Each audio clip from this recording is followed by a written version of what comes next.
You're a Roman guard standing outside a sealed stone chamber in Alexandria. Inside that room is Cleopatra, Queen of Egypt, last pharaoh, descendant of kings, the most powerful woman in the ancient world. She has been locked inside for 7 days. You hear her sometimes, not crying, not screaming, just movement, soft footsteps on stone, the faint rustle of fabric, occasionally her voice, as if speaking to someone. But she is alone, and everything you think you know about her death is probably wrong. No romantic basket of figs. No peaceful queen dying gracefully in silk sheets.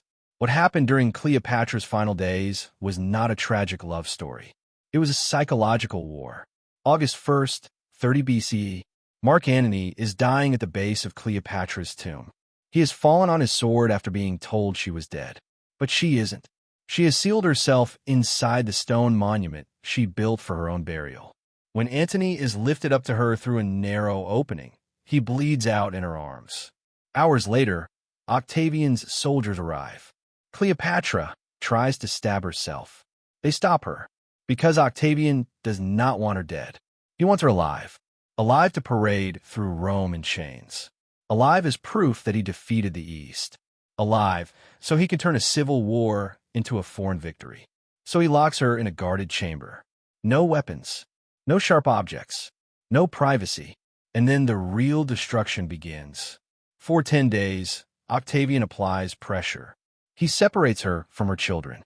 He sends messages, cooperate, and they live. He reminds her that her son Caesar Ion, Julius Caesar's only biological heir, is a threat. And threats disappear. Architects enter her room. They measure her body, height, weight, posture, preparing the structure that will display her in Rome. They discuss her humiliation in front of her, like artists planning an exhibit. Each day, they build the future she fears. Each day, they remind her, submit, and your children might survive. By August 11th, Cleopatra understands the truth. Caesar Ion will die no matter what she does. There is no deal, no mercy, no future to bargain for. The next morning, the guards open her chamber. Cleopatra is dead, dressed in royal regalia, crown adjusted perfectly on her head. At her feet, one handmaiden lies dead. Another uses her last breath to straighten the diadem before collapsing. This was not panic. This was refusal.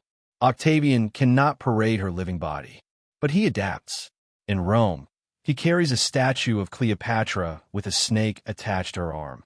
The crowd sees what he wants them to see, the defeated foreign queen. The story is controlled. Caesar Ion is murdered weeks later. Egypt becomes Rome's prize, and Cleopatra's final act buys nothing except one thing: choice. For 10 days, Octavian tried to dismantle her will. He used isolation, her children, fear, hope, measured humiliation, a machine designed to break her. She lost her kingdom. She lost her son. She lost her life. But she denied him the one spectacle he wanted most. Sometimes power is not about surviving. Sometimes it is about choosing how you fall. Cleopatra could not control the story that followed.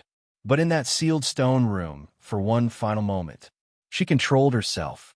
And that was the one victory Octavian could never parade through Rome.